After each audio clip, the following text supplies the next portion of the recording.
Hi, welcome to educator.com. We're going to be talking about central tendency, mean, median, and mode. Now, mean, median, and mode are what most people think about when they think about statistics, especially descriptive statistics. When I ask my students, what's descriptive statistics about? They'll be like, mean, median, and mode. And sometimes they'll also say standard deviation, right? So I know that this is largely what sticks in people's minds.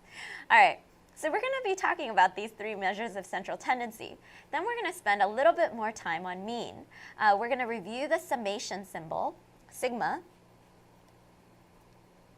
uppercase sigma, rather. And then we're also going to talk about the different formulas for population mean versus sample mean. Then we're going to talk about some Excel examples. And finally, we're going to compare these measures of central tendency. All right, so central tendency. Basically, the idea is we want to be able to summarize a distribution, right? And we've learned about some different ways you could summarize it, like the shape, for example. You could say, oh, it's a uniform shape. It's a nice way to summarize a distribution. So, but shape is just one dimension that you could summarize a distribution on, a way that you could describe it on. Central tendency is another dimension that you could describe it on. So central tendency you could think of as the middleness, right? How do you say what's the middle of a distribution? Well, there's a couple of ways. So when we talk about mode, we're going to be talking about most frequent value as sort of the center member, right? So in this case, with 1, 2, 2, 3, 4, 5, 7, 2 is the most frequent value, right? And so because of that, we're going to say, okay, that's one way we could describe the center. The median is literally the middle value. In order to find the median, it often helps to line up your distribution in order, right? So here we have the least on this side and the greatest on this side. So here we would just count to the center. So since there's 1, 2, 3, 4, 7 numbers here, we know that's an odd number. So here we just pick the middle value, and that's the median. Now let's talk about mean. Mean is what people often call the average member, the average value. And with mean, we actually care what each value means, what each value sort of, the extent of each value. And so because of that, what we're going to do is add up, sum up all the values in our distribution, in our sample, and divide by n. Right? Divide by the number of values you have in your sample, right? So here we're just going to add all these up. So here's 5 and 10 and another 10, 20, 24, right? So 24 divided by 7, and that will give you the mean. So this is probably something like 3 and 3/7, right? So that's our mean. All right, so now I've changed that same distribution just slightly. All I've done is I've added an extra number. And let's see what changes, right? Does the way we describe the central tendency of our distribution change? Well, let's see. So remember, mode, I think I used red before, is most frequent, right? Does our most frequent value change? In this case, no. 2 is still our most frequent value. Well, what about the median, the middle value? Has that changed? Well, here we have 8 numbers in our distribution, right? And because of that, there's no exact middle point, right? The middle is in between 2 numbers. In that case, what you do is you take those 2 numbers in the middle and you divide by 2. You add them up and you divide by 2. Basically, you find the average of the 2 middle values, or average of 2 middle right? So in this case, it would be 2 plus 3 divided by 2. So something like 2 and 1/2, or 2.5, right? So that would be our median. Notice that our median has changed a little bit. Because we added something over on the smaller side of our distribution, our median has slightly shifted over. Now let's think about the mean, or the average. Well, let's add them up and see. So 0, actually, because I added a 0, the actual value of the sum doesn't change, so that's 24. And now we're just dividing by 8. And so our mean is now just 3 instead of 3 and 3/7. And so because of that, once again, because we added a number that is small in our distribution, our mean has shifted over a little bit towards the smaller side. All right, so that's basically the ideas of central tendency. Now before we go on to talk about the actual formula, the formal algebraic notation for mean, I want to talk a little bit about the summation symbol.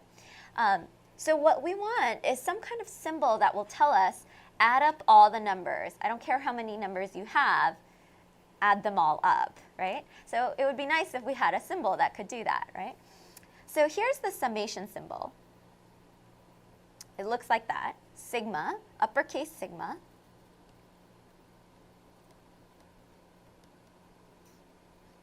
We're going to be using lowercase sigma for something else.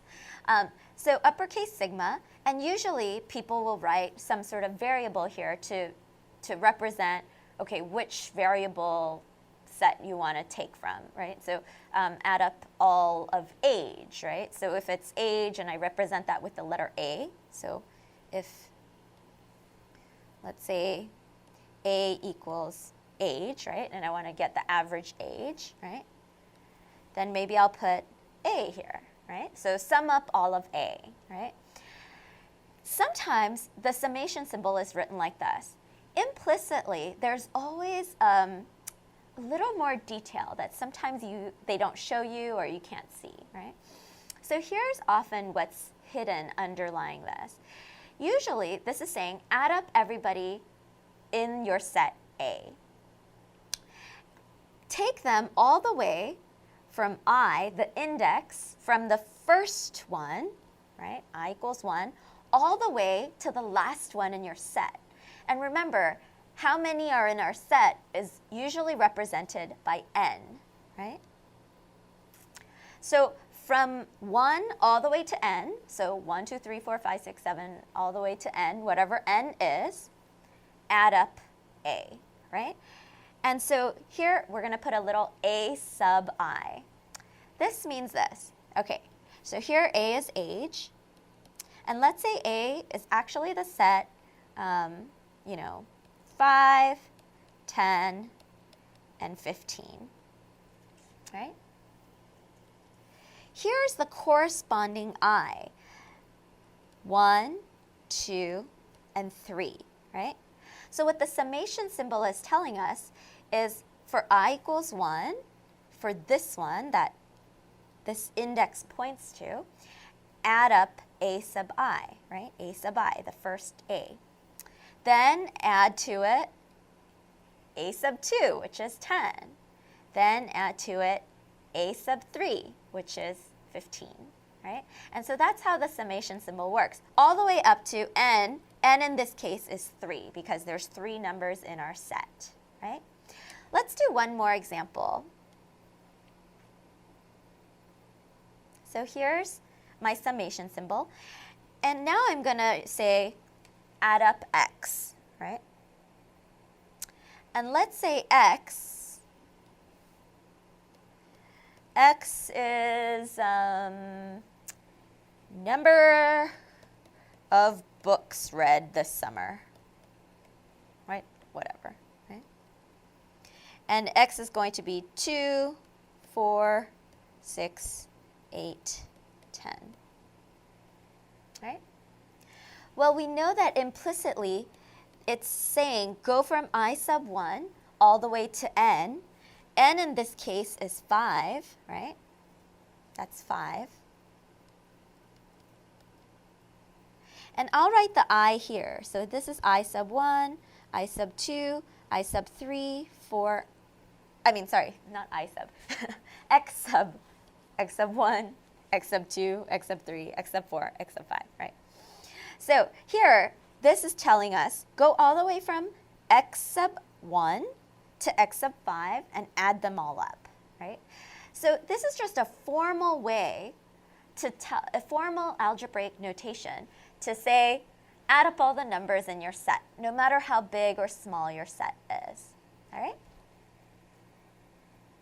All right, now that you know the summation symbol, now we can start creating the formula for mean for samples and for populations. All right, so now let's think about the mean for the sample.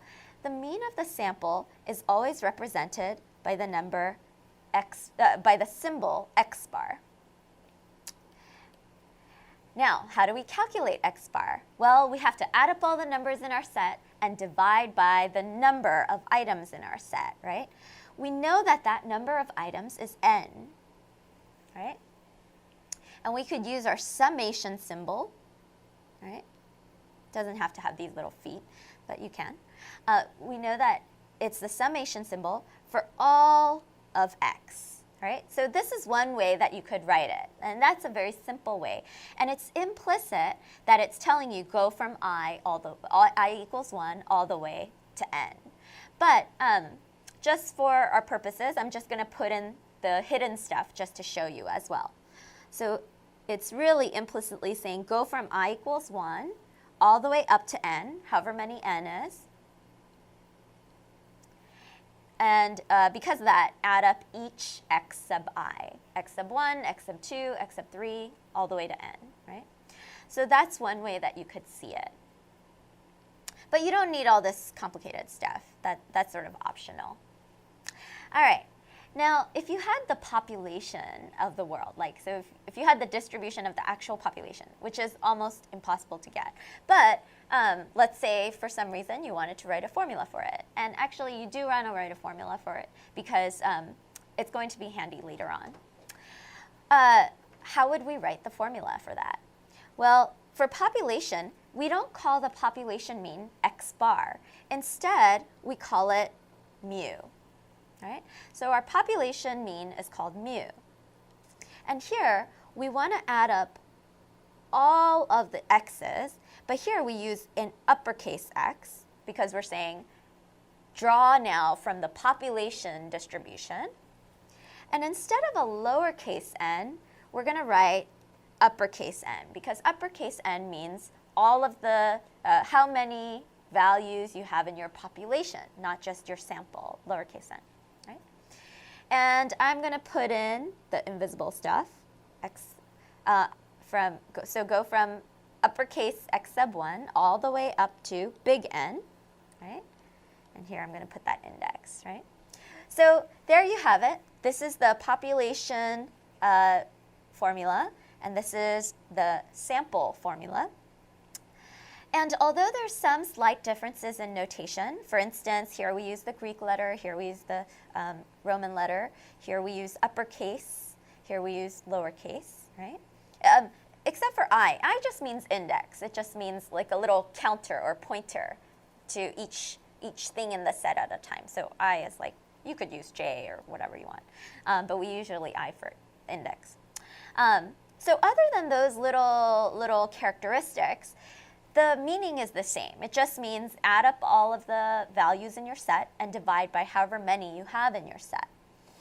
All right, I want to point out one other thing here. So here, one thing you could see is that if you happen to have the mean of your sample, so if you happen to have x bar, and you multiply n to each side, I'm going to multiply n to each side invisibly here, right? So I'm going to multiply n, right? Then you get the sum of all your x's, right? So that's just algebraic transformation, right? I haven't done anything to change the formula stays the same. But this little trick is going to come in handy later on. So just keep that in mind in the back of your head. All right, now let's contrast median and mean, two of our measures of central tendency. So one of the things about median that you should know is that it's handy because it's less affected by outliers. Means are more affected by outliers. And you could sort of think about why. They're more affected because the actual values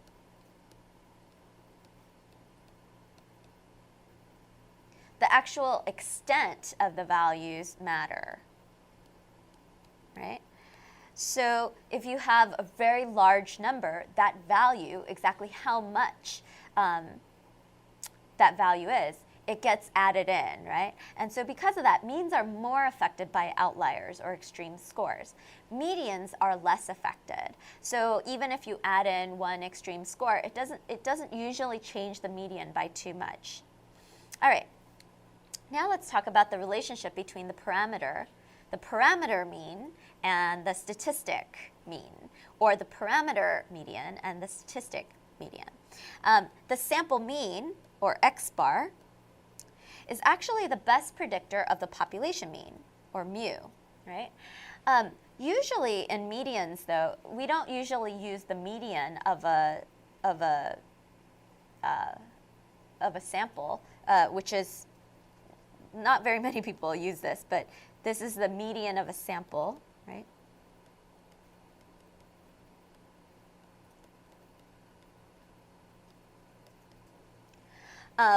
Not very many people use that in order to predict the parameter.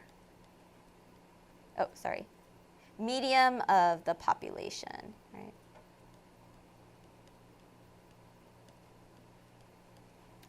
So not many people use that to predict this, and largely it's because the relationship is less stable than this one. We're going to learn more about why this relationship holds later on in the lessons.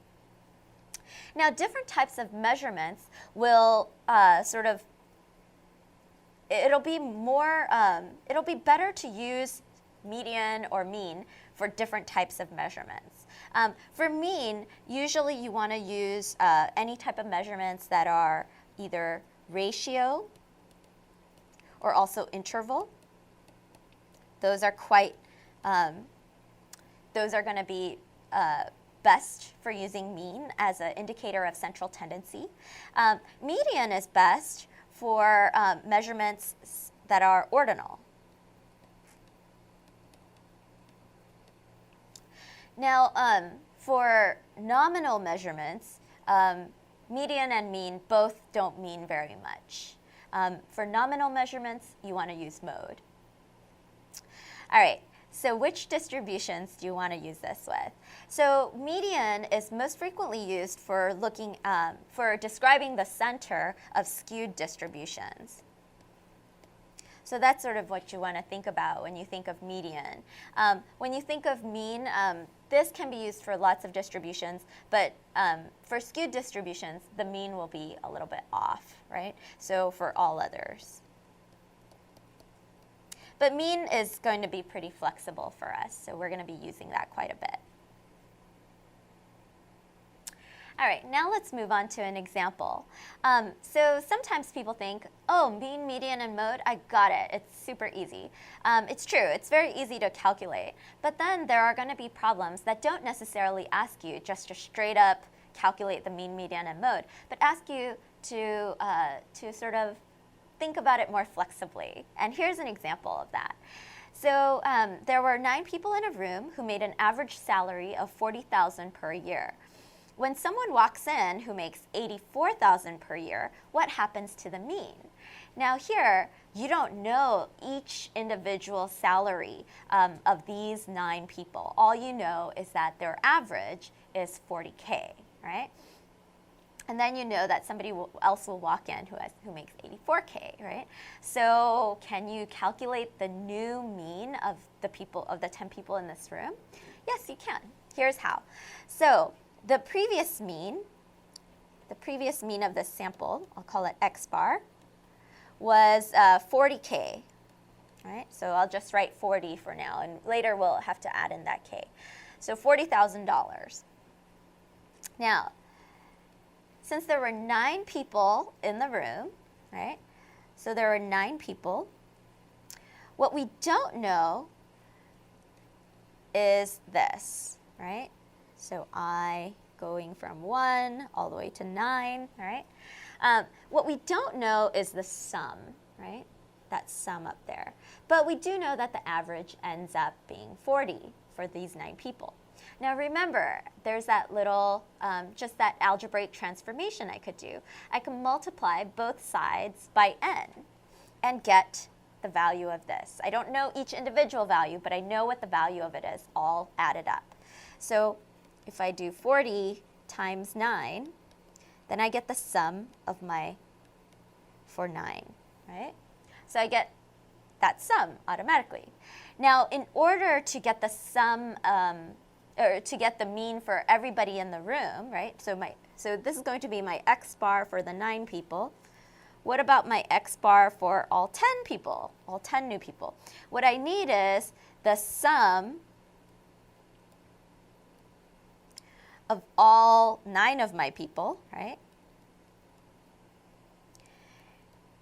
Add in 84, and then divide that whole thing by 10, because this is now the sum of all 10 people, right? So I have the sum of 9 plus my last guy, that's the sum of all 10 people, right? And so because we know this guy, right, it's 40 times 9,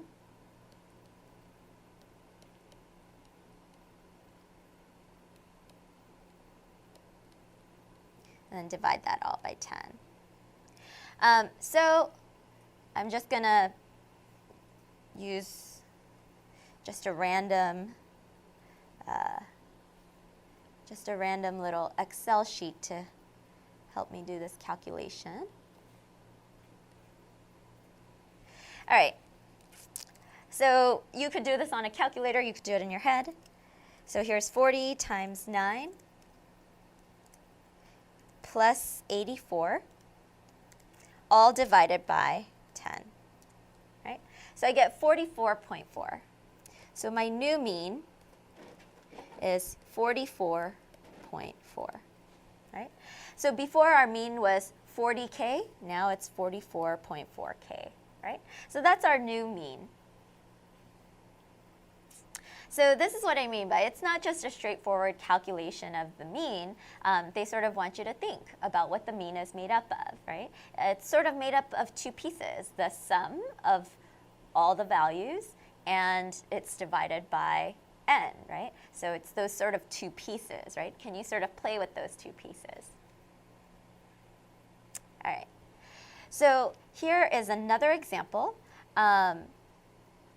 The mean of x and y is 20. The mean of x, y, and z is 17.5. So what is the value of x, right? So the mean of x and y, so we'll say x bar for just 2 of these guys, right? Goes from I all the way up to 2, right? Fancy.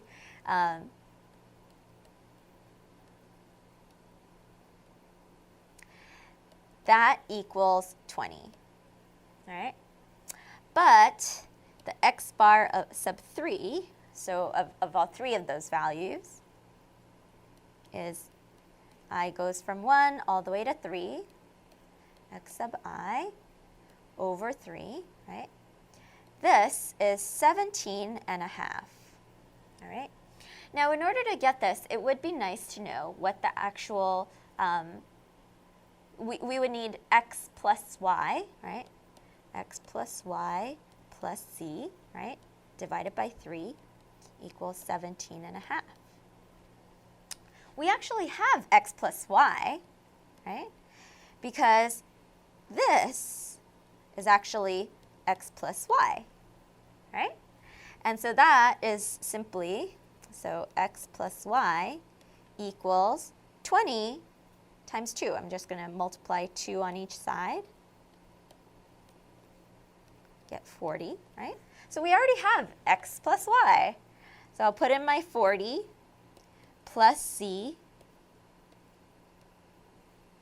over 3 equals 17 and a half, right? And so I'll just multiply both sides by 3 and then subtract 40, right? So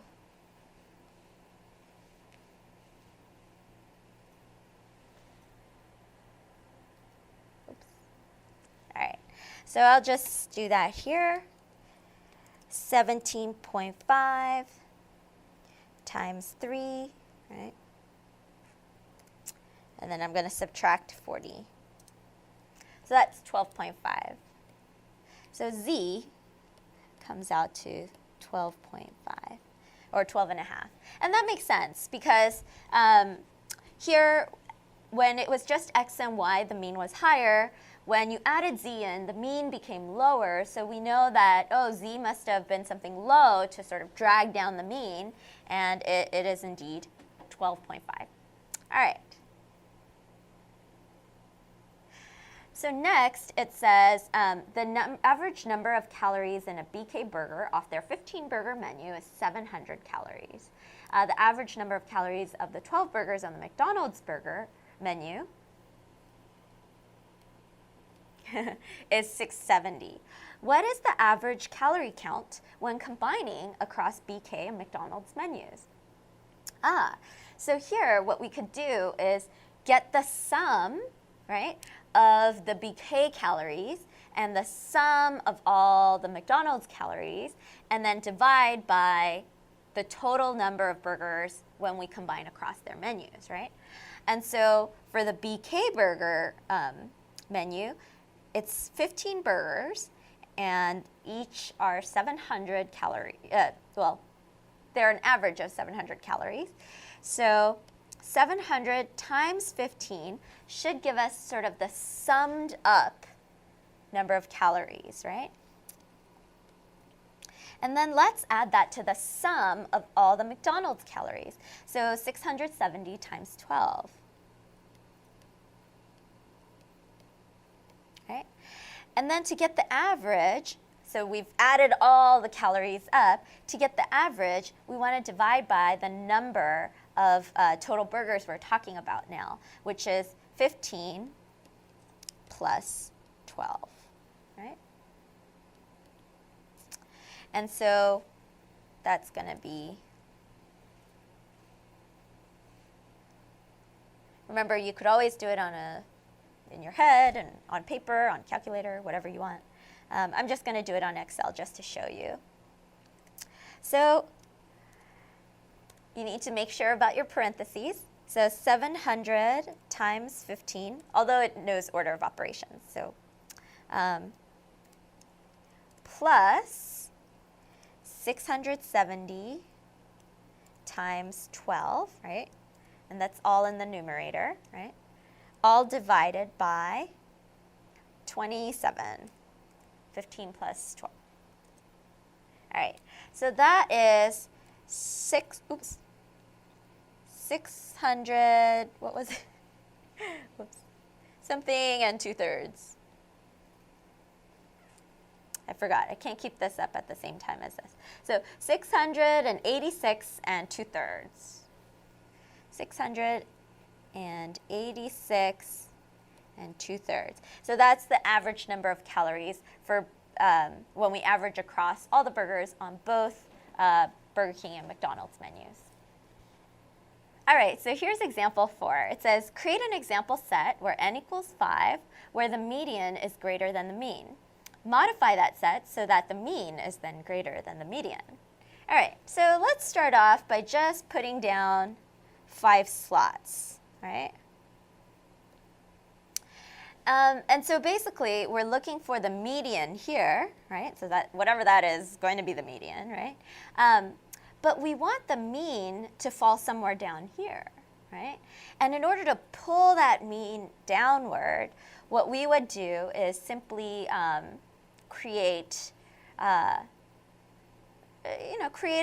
create more numbers down here, right? So create these numbers to be sort of farther away from the median, right?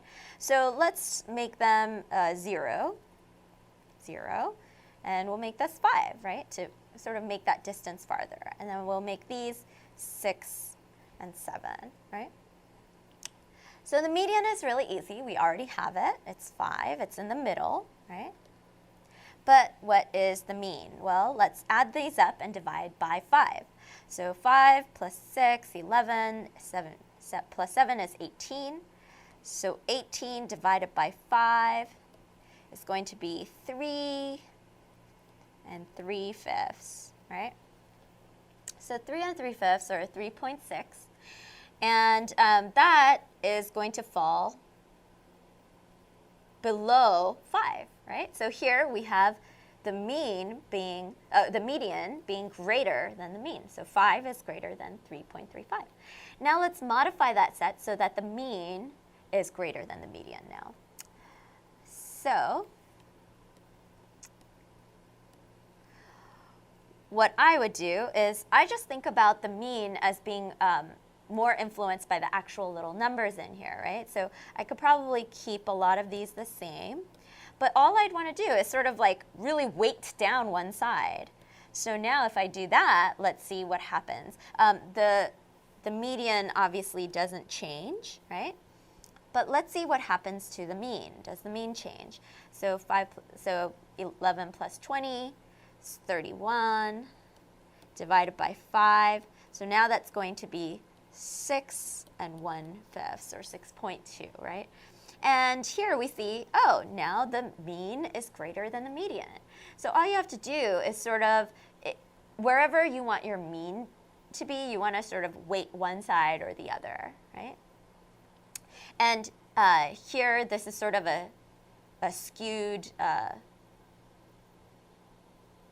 this is sort of skewed, and this is sort of skewed, but they're skewed in sort of different ways.